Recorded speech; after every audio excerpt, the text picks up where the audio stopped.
Bismillahirrahmanirrahim. Assalamualaikum warahmatullahi wabarakatuh.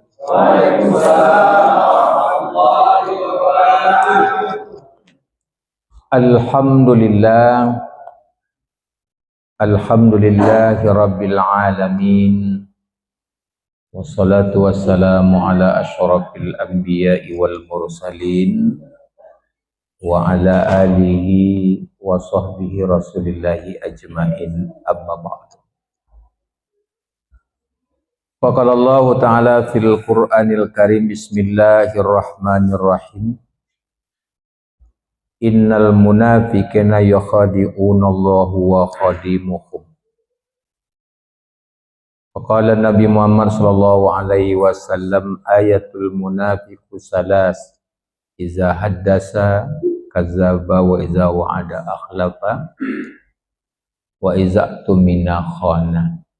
Sadaqallahul azim. Bapak Ibu hadirin jamaah maghrib yang berbahagia, ketika Allah Subhanahu wa taala memberikan rezeki, memberikan nikmat kepada kita, baik nikmat zahir maupun nikmat batin. Kalau zahir yang bisa ditengok, mobil, sawit, duit, rumah, anak-anak diberikan oleh Allah SWT kepada kita. Dan secara batinnya jiwa tenang, jiwa tentram, rumah damai. Hidup merasa bahagia. Jadi apabila kita sudah merasakan ini Bapak dan Ibu, Allah meminta kepada kita, pertama mensyukuri nikmat itu. La in syakartum la azidannakum wa la in kafartum inna azabi lasyadid. Jika kau, kata Allah, jika kamu pandai bersyukur, aku tambah nikmat yang sebanyak-banyaknya. Wala in kafartum inna azabi lasyadid. Jika kalian tak pandai bersyukur, maka Allah mendatangkan azab kepada kita. Azab yang paling dahsyat itu kalau di dunia Pak, hidup tak tenang. Hidup tak berasa bahagia. Apalah guna harta yang kita cari tapi tidak membawa ketenangan. Maka oleh sebab itu, marilah kita senantiasa bersyukur dan berterima kasih setiap saat, setiap waktu. Ketika Allah sudah memberi rezeki kepada kita. Cara mensyukuri nikmat Allah Subhanahu wa taala itu enggak tiga aja caranya, Pak. Pertama, ketika Allah memberi, hendaklah di mulut kalian itu senantiasa terucap kalimat-kalimat thayyibah. Apa itu kalimat thayyibah? Alhamdulillah. Terima kasih. Hari ini sudah mulai terlupakan, Pak. Seakan-akan kita tidak perlu lagi dengan Tuhan. Seakan-akan kita sudah lengkaplah semuanya. Yang kedua, cara mensyukuri nikmat Allah Subhanahu wa taala, Pak, belanjakanlah, pergunakanlah sesuai dengan kebutuhan kita. Hari ini Pak, kadang-kadang gaji kita 10 juta. Tapi kadang-kadang nggak bisa menyesuaikan kebutuhan kita, gaya hidup kita 20 juta. Itu yang rusak dibikinnya itu, Pak. Kalau bahasa kami orang Sumbar, condong matu kena rancak, condong saliru kena lama, usuh kena tiduaro kena bunyi. Kan gitu itu. Jadi kalau mata ini kita perturutkan, Pak, tidak ada batas. Kemudian cara mensyukuri nikmat Allah Subhanahu wa taala, di balik harta yang diberikan kepada kita, Pak, ada hak orang lain. Berinfaklah, bersedekahlah, berzakatlah apabila sudah sampai nisab. Sebab berbagi itu menjemput pintu rezeki. Berbagi itu menjemput pintu rahmat. Awal itu terasa sempit, Pak. Awal itu pasti terasa susah. Tapi kalau sudah biasa, Allah pasti mengganti. Maka malam hari ini kita ajak keluarga kita berbagi, berinfak, bersedekah, berikan hadiah, hibah, zakat dan sebagainya. Selanjutnya Bapak Ibu hadirin yang berbahagia, dalam hidup kita ini man sallu alayya fa innahu yaumal qiyamah wa yaqrabu minal yadin. Orang berselawat kepadaku, kata Nabi Muhammad, di hari kiamat dekatnya seperti 2 jari. Saya khawatir, Pak, besok anak-anak kita tidak kenal lagi dengan selawat itu lagi. Di KUA ada tantangan, Pak. Dulu bagaimana menciptakan rumah tangga yang bahagia. Ini diganti dengan bahasa ketahanan rumah tangga. Tidak agama lagi nilainya, Pak. Itu bahasa tuh kawat itu tuh, Pak. Ketahanan rumah tangga. Dulu keluarga Sakinah. Dasarnya surah Ar-Rum ayat 21. Bapak Ibu hadirin yang berbagai, selawat itu pahala, Pak. Berselawat itu mendatangkan barokah kepada kita. Jadi kalau ada orang berpendapat selawat sebelum sholat, selawat sesudah sholat, Nabi tidak pernah membuat bid'ah. Parah itu, Pak. Parah itu. Hari Jumat kemarin, siapa khatib di sini? Kan ada khatib diantarkan dia ke naik mimbar itu, Pak. Innallaha wa malaikatahu yusalluna 'alan nabi. Ya ayyuhallazina amanu sallu 'alaihi wa sallimu taslima. Sesungguhnya Allah, coba bayangkan, dan malaikatnya membesarkan Nabi, berselawat kepada Nabi. Hai orang beriman, berselawatlah kamu kepada Nabimu Muhammad. Mudah-mudahan kamu bisa selamat sejahtera dunia dan akhirat. Itu Pak. Jadi anak-anak kita sekarang, Pak, kalau dulu pelajaran akhlak namanya. Akhlak Nabi, akhlak para ulama, akhlak para orang-orang yang alim. Sekarang diganti nama mata pelajaran itu, Pak. Kurikulum cinta.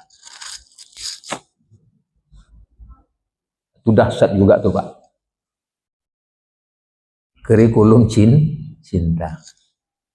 Seeloknya itu, Pak, seeloknya yaitu ya ke mata pelajaran akidah akhlak. Saya orang pemerintah nih, Pak, bukan karena mau pensiun ini, saya lama saya kritisi terus, Pak. Tapi tidak berlaku juga.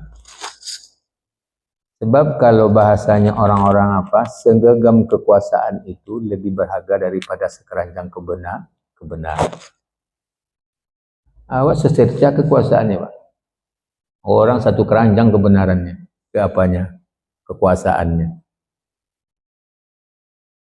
Baik Bapak Ibu hadirin yang berbahagia, kajian kita hari ini cukup ringan saja, malam ini ringan saja yang sebagai bahan renungan kita, Pak. Kata Rasulullah Shallallahu Alaihi Wasallam, hadis yang diriwayatkan oleh Ahmad wa Tirmidzi, ada 3 perbuatan. Kalau perbuatan itu dalam bahasa Arab kan al-amal. Ada 3 amal atau perbuatan yang merusak di dunia dan merusak di akhirat. Di dunia rusak dibuatnya, Pak. Di akhirat perusak juga dibikin. Coba bayangkan. Apa amalan-amalan, kata Nabi Muhammad SAW, apa perbuatan yang dapat merusak dunia dan merusak di akhirat? Kalau tempat lengket pada diri kita nih, Pak, tengoklah orang-orang nanti, mari kita buktikan. Yang pertama, wal munafiqu fa inatu minal khair. Orang yang senantiasa setiap saat, setiap waktu adalah lengket dalam pikirannya, lengket dalam hati dan perbuatannya itu, apa itu munafik. Bahaya nih Pak. Sepengetahuan Bapak, apa itu munafik? Munafik itu bahasa Arab itu. Nafaka yunafiku, munafik. Apa itu munafik? Siapa tahu Bapak? Apa? Tidak bisa dipercaya. Oke. Apalagi Pak? Tidak sesuai ucapan dan perbuatan. Ada lagi? Oh Pak? Itu tanda-tandanya nanti itu kita bahas. Munafik itu banyak Pak. Kalau Bapak kita lebih tengok dalam kamus Purwadurminta, kamus besar bahasa Indonesia itu, dan juga kalau dalam tafsirnya Ibnu Katsir, kemudian tafsir Al-Muyassar, tafsir Al-Khazin, ya kan banyak Pak. Tafsir Quraisyihab itu Al-Misbah, tafsir Buya Hamka, Al-Azhar yang beliau karang dalam penjara itu di zaman Soekarno.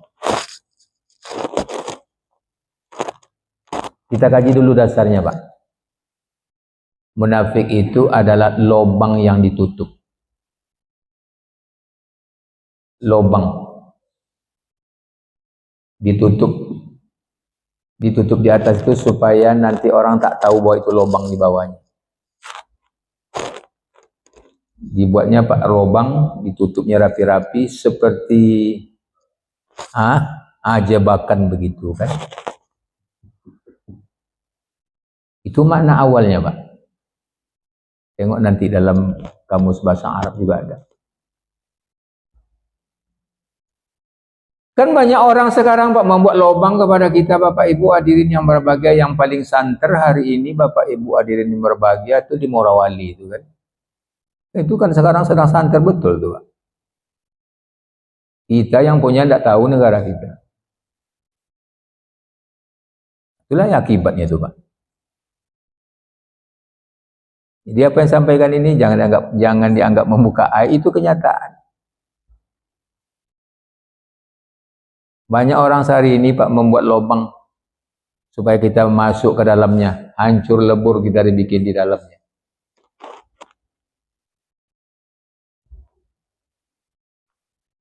Kalau dalam bahasa yang lain, apa makna munafik itu adalah tidak sesuai ucapan dengan perbuatan. Ucapannya manis Pak.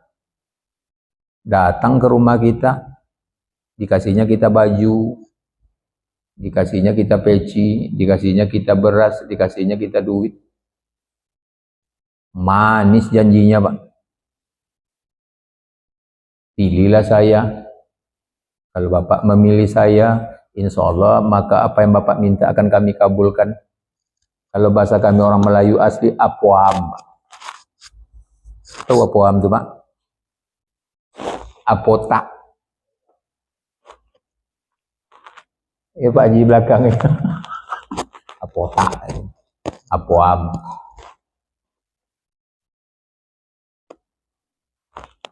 Jadi lain Pak, dalam ucapannya begini, tapi di belakang itu menikam Pak, menusuk dia. Oh di depannya lah, ucapan di depan itu manis Pak.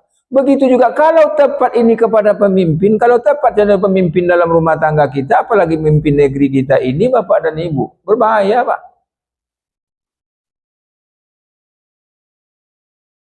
Yang ketiga, munafik itu lain di mulut, lain di hati. Apalagi makna munafik itu berpura-pura baik. Nah, kalau bahasa yang lebih sekarang itu pencitraan. Itu Pak.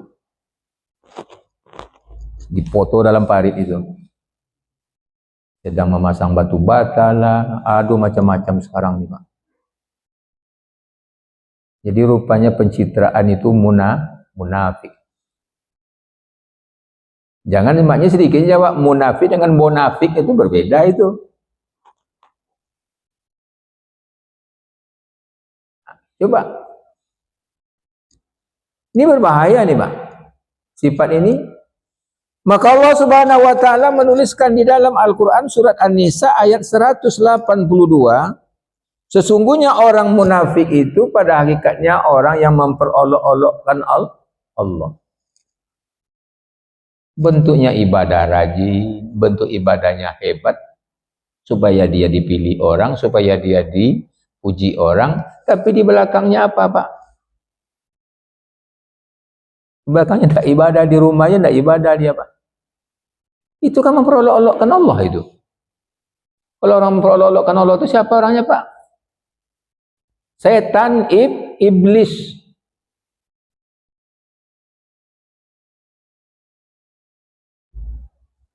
Yang terakhir apa? Ini jangan ada singgung, Pak. Munafik itu adalah bermuka nyet. Ini berbahaya. Jadi hindarkan ini, Pak. Hindarkan. Apa ciri-ciri orang munafik? Itu yang Bapak katakan tadi. Ayatul munafiku salasa, iza haddasa kazaba, wa iza wa'ada akhlafa, wa iza tumina khona. Ciri-ciri orang munafik apabila dia berbicara bohong.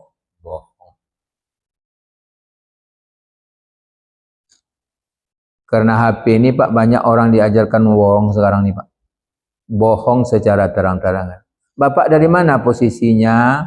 Sedang menghadap ke sana. Di hadapannya mukanya dulu ke sana, Pak. Padahal dia tidak pergi dia. Ada enggak sekarang tuh, Pak? Banyak. Lagi di mana Bapak sekarang nih, Pak? Lagi OCW. Makanya singkatan OTW itu Bapak tahu? Kebanyakannya arti OTW itu. Kalau bahasa Inggrisnya straight, maka on the way. Rupanya Pak, OTW itu rupanya, mohon maaf, bukan orang di sini. Ini singkatan orang daerah kampung saya, Pak. OPTW itu rupanya orang tak waras rupanya. Ada yang tersinggung, Pak? Enggak kan? Apabila berbicara dia iza hadasa kazaba, apabila dia berbicara itu bohong banyaknya, Pak. Oh, ya apa nama, kalau dalam bahasa retorikanya bagus, Pak, tapi bohongnya isi semuanya itu.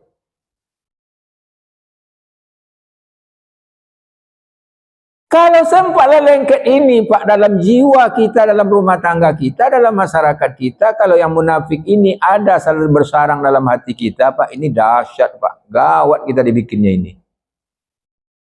Gawat, Pak.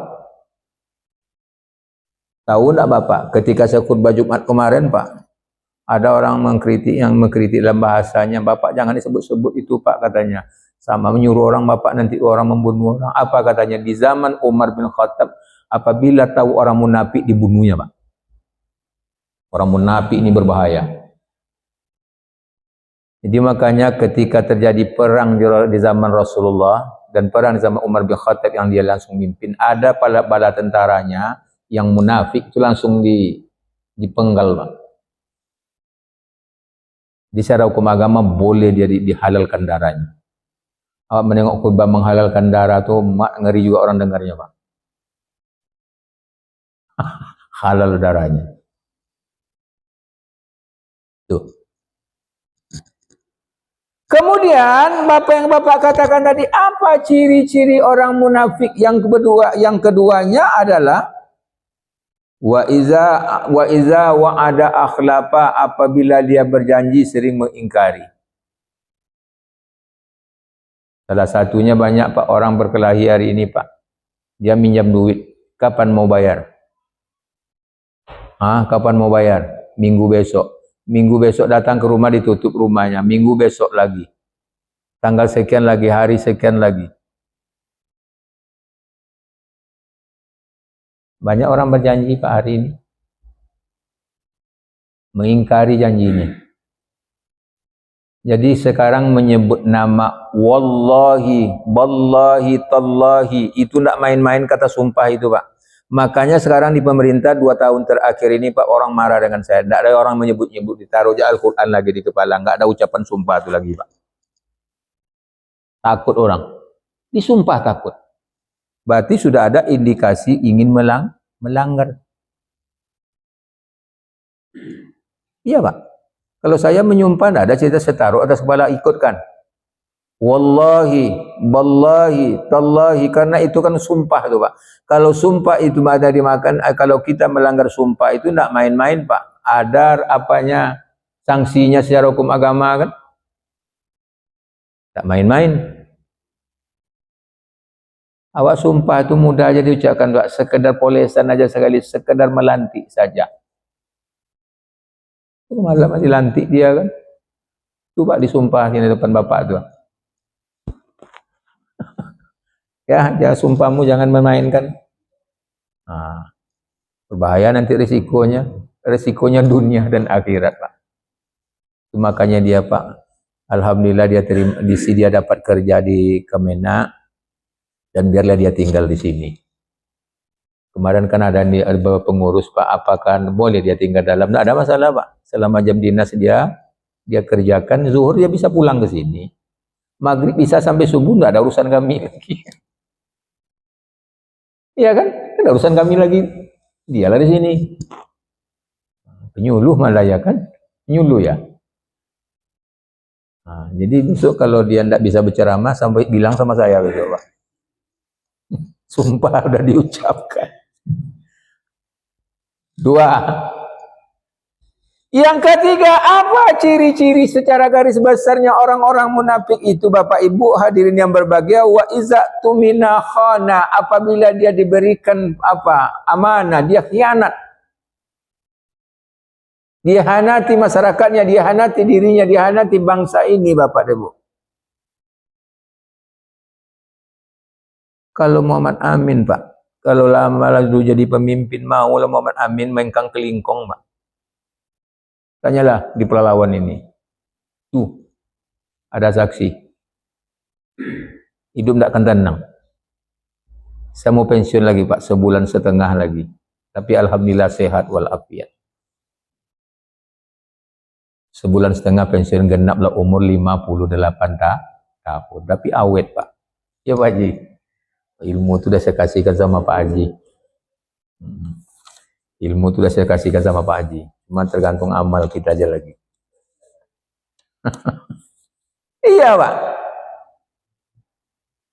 Jangan mengkhianati. Mohon Bapak, apabila Bapak mengkhianati orang, pada satu saat Bapak yang khianati akan kembali kepada diri Bapak. Kembali kepada keluarga Bapak. Kembali kepada anak-anak kita. Dan kembali ke masyarakat kita Pak. Sudah dibuatnya kantor itu baik-baik, dikasihkan sama orang lain.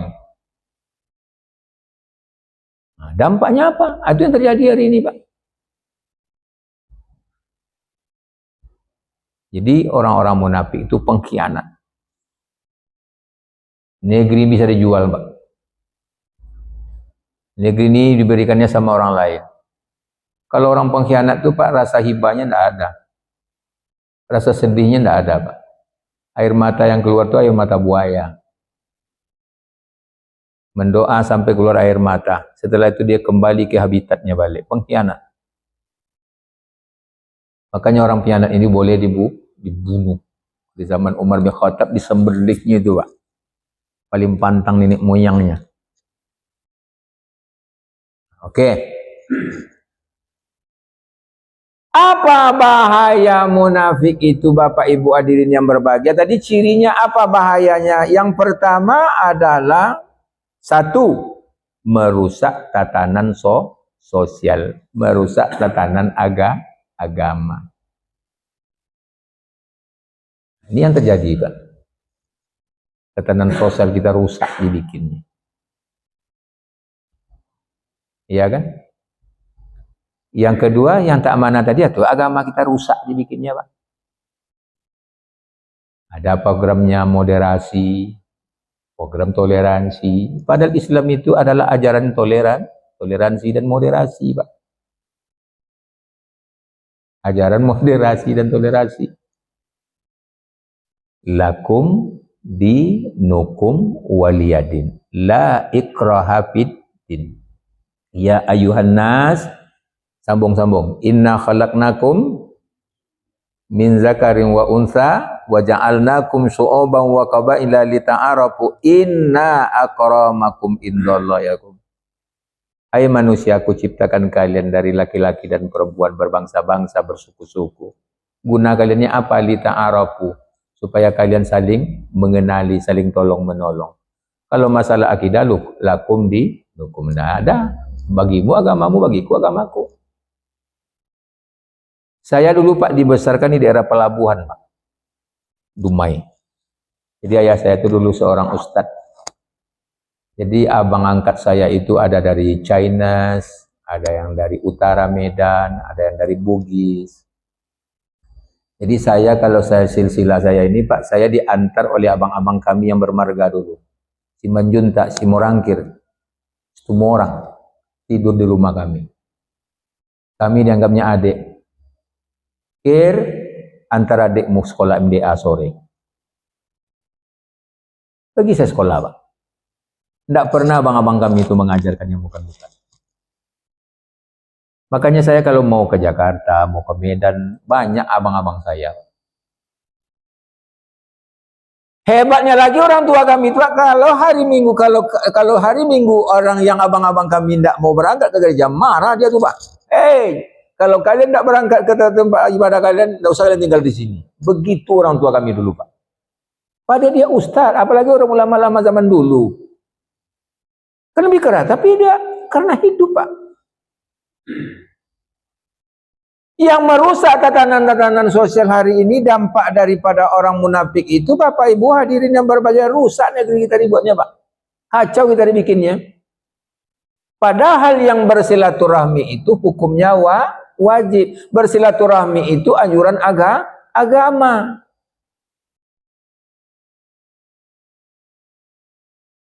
Lita'arafu, supaya kita saling kenal mengenal Pak. Bapak, tetangga Bapak yang paling dekat di sini siapa? Bapak berasal dari mana? Jawa ya, cowok. Medan. Bermarga? Jawa juga. Bapak? Sumbar. Bapak Haji? Sumbar. Mas Jawa ya Mas? Ya, jelas lah. Naknya beda tuh Pak. Kalau Mas Jawa dengan Mas di Sumbar berbeda. Kalau Mas di Jawa di Sumbar itu keras sih Pak ya, kuning warnanya. Kalau sini lembut. Coba yang terdekat dengan kita tentu tetangga. Dulu kan heboh orang, bolehkah kita ketika orang berbeda akidahnya itu dia kenduri, boleh kita menyediakan parkir? Bagus Pak. Tidak ada hubungan dengan akidah kan? Hari ini itu dipelintir orang Bapak Ibu hadirin yang berbahagia sehingga merusak. Kacau.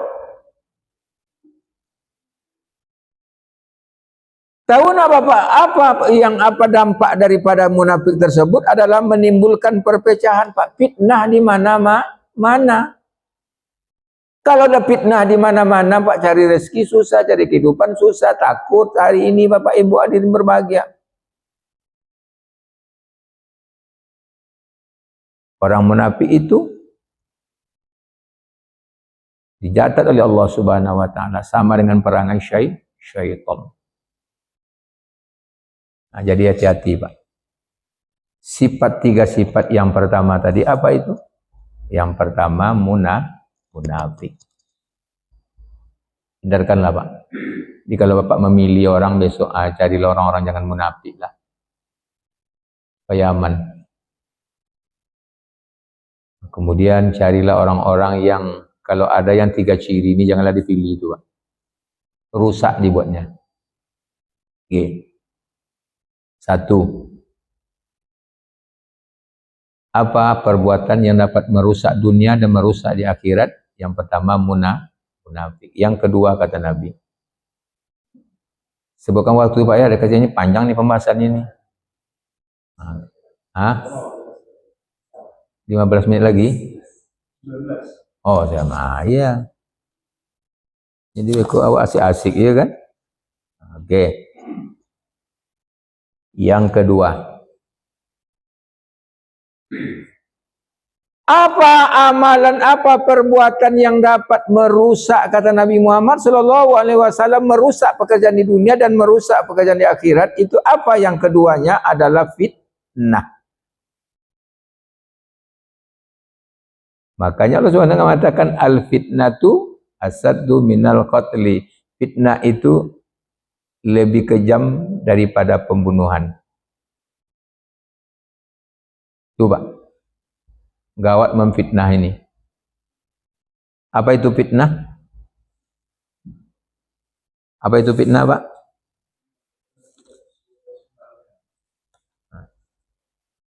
Ini bahaya nih, Pak. Coba fitnah ini, Pak. Apa itu fitnah? Menjelek-jelekkan orang, adu domba. Apalagi, Pak?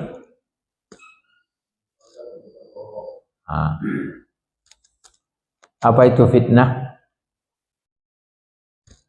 Ada, Pak? Apa itu fitnah?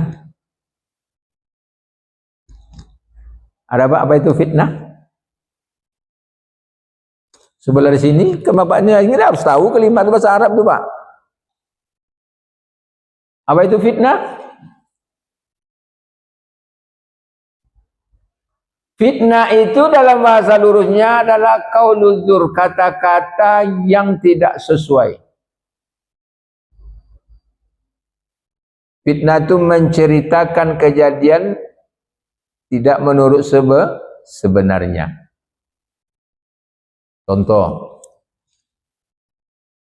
Pak, Bapak semua, Bapak jangan berkawan dengan itu. Dia itu jelek.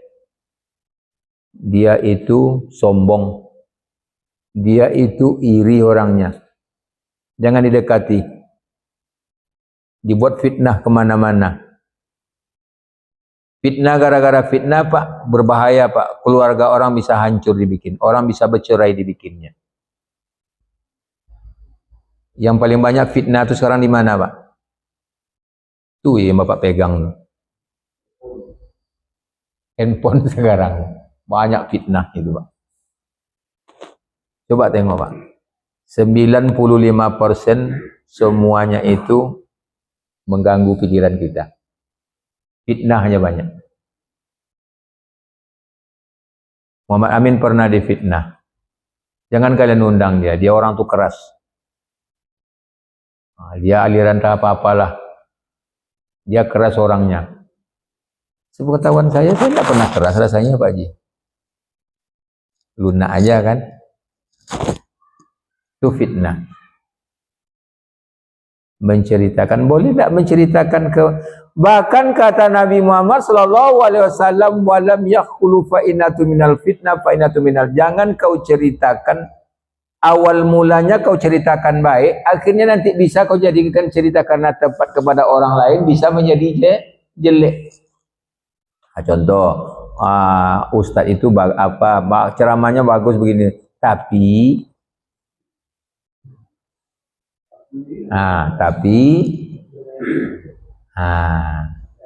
hati-hati, waspada. Itu memfitnah. Itu pegawai kami kemarin satu, Pak, gara-gara fitnah. Dia naik ojol. Naik apa nama itu? Ojek online ya kan, naik ojol online dia.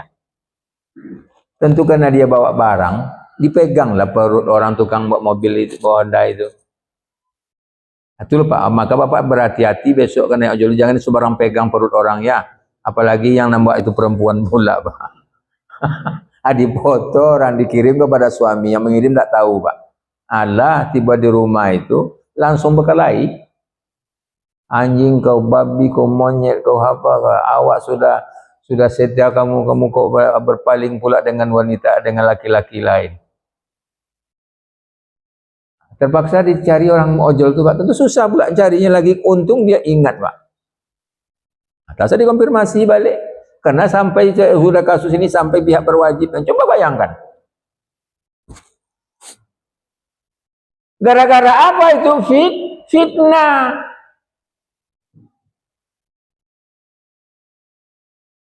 Kemudian apa itu makna fitnah yang berikutnya, Pak? Fitnah yang makna yang berikutnya kalau dalam bahasa tinjauan agama kita adalah kata-kata yang tidak baik dan yang tidak benar, kemudian kita sampaikan pura-pura benar.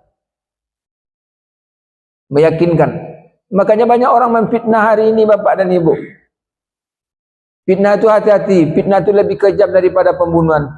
Fitnah itu lebih dahsyat, Pak, kalau lengket kepada diri. Makanya memfitnah orang, saya, Pak, berpesan kepada Bapak, jangan Bapak sekali-sekali memfitnah orang, mencaci maki orang, tidak mempedulikan orang. Mana tahu orang yang Bapak fitnah, orang yang Bapak caci maki, orang tak Bapak pedulikan, lebih hebat hidupnya daripada Bapak pada masa yang akan datang.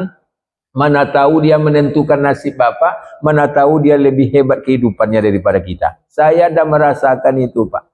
Ada kawan saya dulu di kampung, Pak, di sewaktu saya mondok di Darun Nahdha itu, Kampar. Ada kawan saya itu namanya Zainuddin, panggilan hariannya Udin. Degilnya luar biasa, Pak. Kalau anak adik-adik itu tidak mau mengasih sambal, digoyangnya apa itu, Pak? Lemari itu. Tentu bercampurlah cabai dengan baju semua. Begitu degilnya, Pak. Sehingga dia kami kasih gelar dia harimau. Harimau, Pak. Sewaktu saya berceramah ke daerah Siak sana, diundang orang untuk Isra Mi'raj. Dia kelas 3 Darun, Pak. Kesanawiyah tamat itu dia langsung diusir di sekolah itu. Dibawalah oleh abang ke daerah Siak sana. Tamatlah dia di Alia. Tamatlah dia di Alia swasta di daerah Siak sana ceritanya. Nasib dia yang membawa elok, Pak. Akhirnya diminta orang, memang suaranya bagus, Pak. Kalau azan tuh oh ya luar biasa, Pak. Ngaji itu luar biasa dia. Ketika dia jadi imam, saya masbuk di belakang. Karena lambat datang maghrib itu kan. Suara kita ini kan jarang berubah kalau kita laki-laki ini, Pak.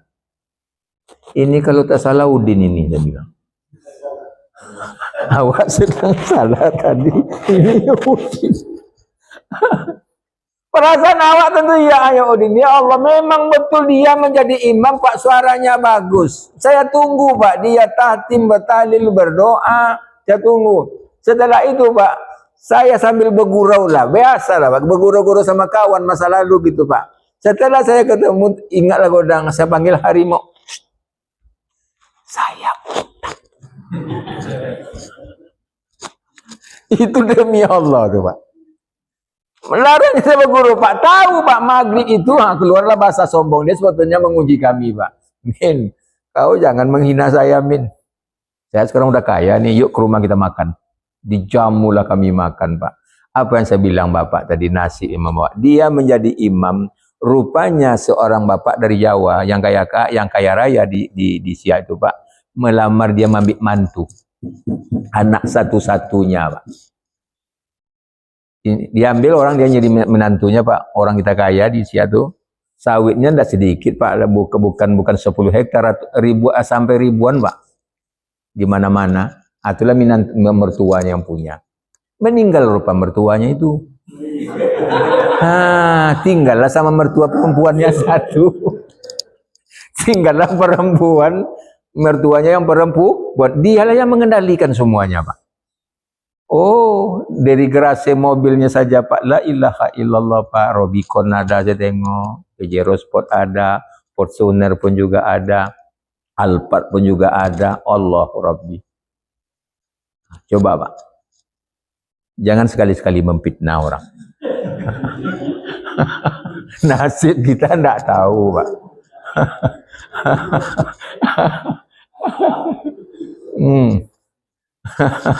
Saya baru kemarin, Pak, kejadian Bapak saya mau ceramah ke sore, Bapak Ibu hadirin yang berbahagia.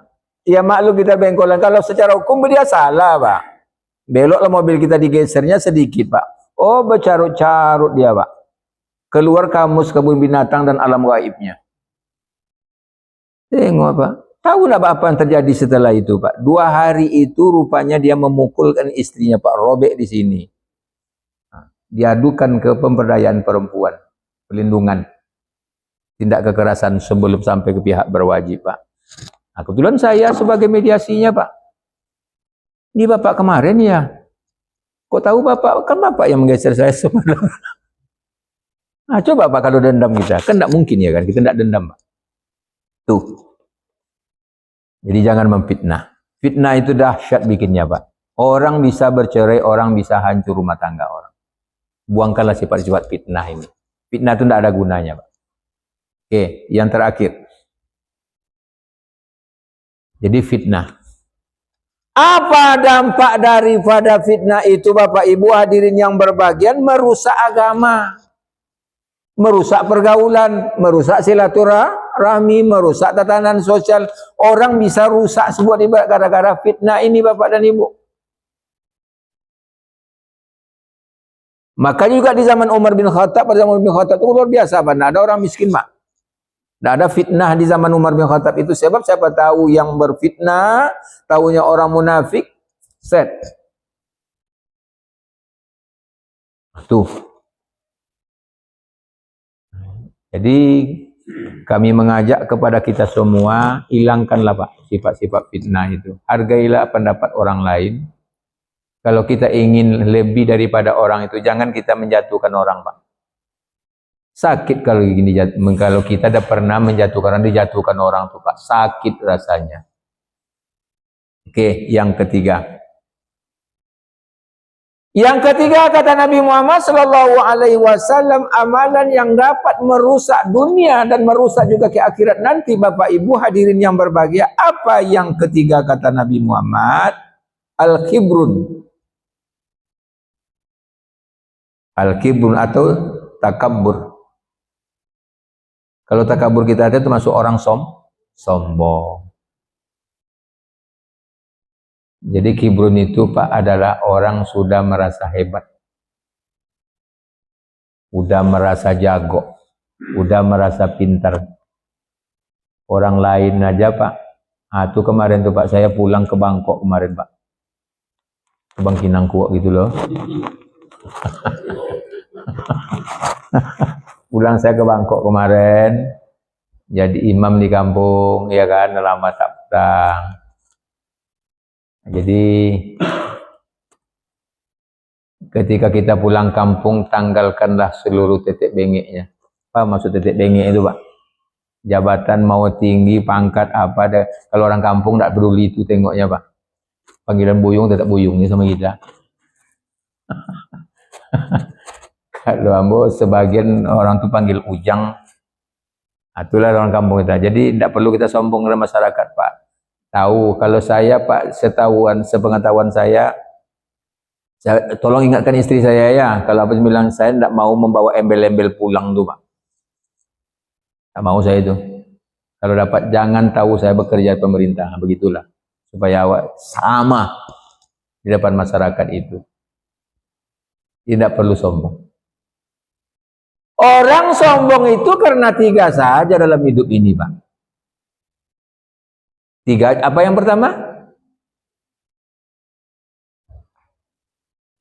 Karena ilmu.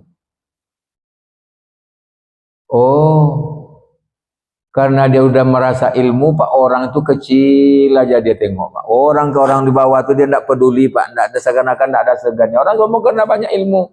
Apalagi gelar yang sudah sampai depan, sampai dari belakang sampai ke depan, Pak. Dia ingin merasa pintar, Bapak Ibu hadirin yang berbahagia.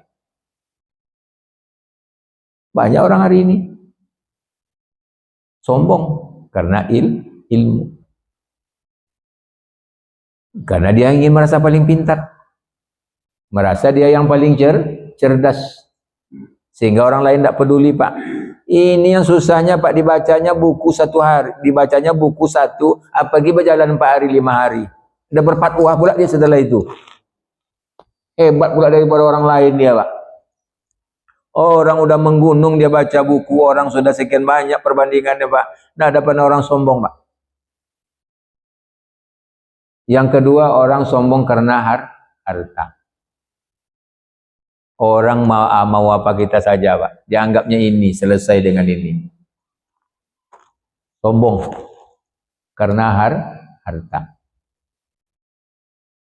Harta tidak akan dibawa mati, Pak. Harta tidak dibawa mati. Makanya persiapan yang paling mantap ketika kita menghadap kematian itu tentu amal ibadah. Infak dan sedekah termasuk zakat. Itu yang akan menolong kita, Pak. Itu yang akan menolong kita. Kemudian Bapak Ibu, kena ada orang sombong karena ilmu, yang kedua karena harta, yang ketiganya karena apa, Pak? Ini pangkat. Bapaknya orang sombong, Bapak, karena pangkatnya. Banyak orang sombong karena pangkat. Tidak ada guna pangkat, tidak akan dibawa mati. Bapak Ibu hadirin berbahagia, petentang-petentenglah ke sana kemari besok. Nah, ketika dia meninggal dunia, tak ada orang mau datang. Bagaimana perasaan keluarga? Coba Pak, di dunia pun keluarga ada merasakan dari azab akibat daripada perbuatan kita. Tidak main-main. Allah. Yang keempat, yang membuat orang sombong itu karena ibadahnya. Ibadah orang lain tak ada yang baik oleh dia, Pak. Awak yang paling baik. Rupanya setelah diteliti-teliti, Pak, di depan kita, angkat Allahu Akbarnya, la ilaha illallah, khusuk bentuknya. Coba saya tertengok awak di rumah tu, la ilaha apa, la ilaha kayak kucing apa aja. Minum, tak kucing minum, Pak. Kalau depan kita, oh, tak tanggung bentuknya, khusyuknya, Pak. Tapi kalau sendiri, oke, kau tolong sampai ceramah orang itu, soya.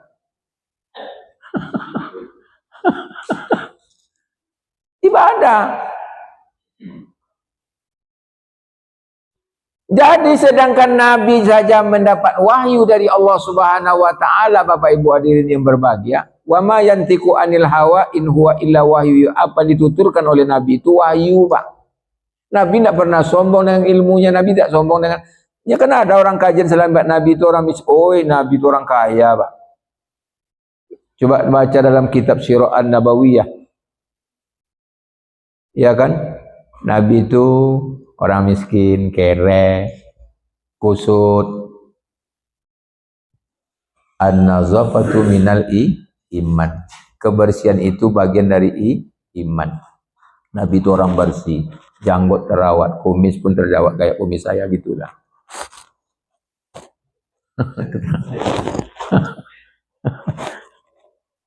Ya Pak ya, terawat.